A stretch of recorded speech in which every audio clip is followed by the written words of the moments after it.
ভারী বর্ষণে বিপর্যস্ত গুয়াহাটির জীবনযাত্রা।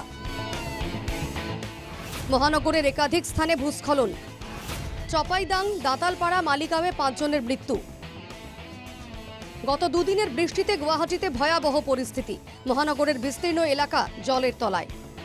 একই সঙ্গে একাধিক স্থানে ধসে পড়েছে পাহাড়। শুক্রবার সন্ধ্যায় বন্দার চপাইদাংয়ে ভূমিস্খলন। ঘটনাস্থলে মৃত্যু মহিলা সহ 3 জনের। প্রতিকূল আবহাওয়ার জন্য প্রভাবিত হয় উদ্ধার কাজ। নিজে হইল না কাটিছে এতে 3 মাহ মান হব বুলি কৈছে। মইতো চিনি নাপাওঁ মানুহ শুই আছিল ঘৰৰ ভিতৰত এনেকে হৈ গেল নাকি মাটি মোৰ এতিয়া মৃত্যু হৈ গেল হৈ কিনে ওলাব নোলায়। কিন্তু এনেকুৱা ঘটনা কিন্তু আমাৰ ইয়াতে এয়া প্ৰথম। দুজনী বুলি শুনিছো, মহিলা এজনী বুলি শুনিছো। গতিকে কি কৰে চৰকাৰ প্ৰশাসনে বা আমাৰ প্ৰশাসনে আমাৰ এই অঞ্চলটো কি কৰে সেইটোৱে আমি আৰু কামনা কৰিছো। এদিকে মহানগরের কামাখ্যা 3 নম্বর গেটের কাছেও ভয়ঙ্কর ঘটনা।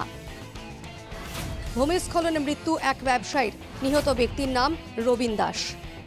এ ব্যাপারে জানা গেছে, রাতে দোকান বন্ধ করার সময় রবীন দাস নামে এক ব্যক্তির ওপর দেওয়াল ধসে পড়ে।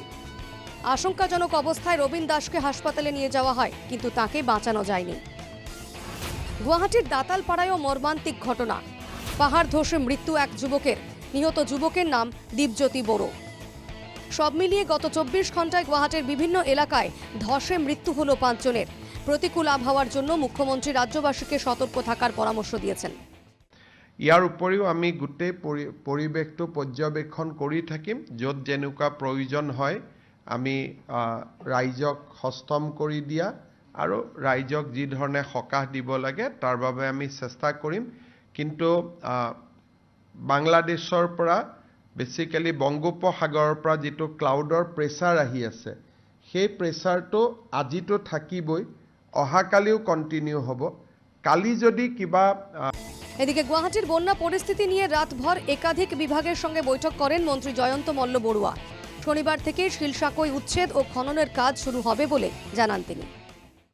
নিশ্চয়কৈ আজি এতিয়াও বিভিন্ন অঞ্চলত জলমগ্ন হৈ আছে, বহু মানুহ জলবন্দীও হৈ আছে। চেষ্টা কৰি থকা হৈছে কি ধৰণে সকাহ দিব পৰা যায়। দুটাকৈ ৰিলিফ কেম্প কৰা হৈছে। ৰুক্মিণী গাঁও আৰু হাটগাঁৱত 2টা ৰিলিফ কেম্প কৰা হৈছে। ৰিলিফ কেম্পতো কিছু মানুহ আছে। তাৰ লগে লগে ৰিলিফ কেম্প নকৰা কিছু ঠাইতো আমি কিছু সামগ্ৰী যোগান ধৰি ৰাইজক সকাহ দিয়াৰ চেষ্টা কৰিছোঁ। মই নিজেও বিভিন্ন অঞ্চল পৰিভ্ৰমণ কৰিছোঁ। এতিয়া গোটেই কথাটো হ'ল যে কিমান সোনকালে আমি ভৰলুৰ পানীটো ব্ৰহ্মপুত্ৰত পেলাই দিব পাৰোঁ, আৰু ভৰলুত যিমান পানী কমি যাব সিমানে আমি চহৰৰ মাজৰ পানীখিনি কমাব পাৰিম। শনিবার সকাল থেকেই পরিস্থিতির কিছুটা উন্নতি হয়েছে। বৃষ্টি বন্ধ হয়েছে গুয়াহাটিতে, কিন্তু এখনো মহানগরের বিস্তীর্ণ এলাকা জলের তলায়। চরম দুর্ভোগ পোহাতে হচ্ছে পথচারীদের। Bureau report, NKTV Bangla.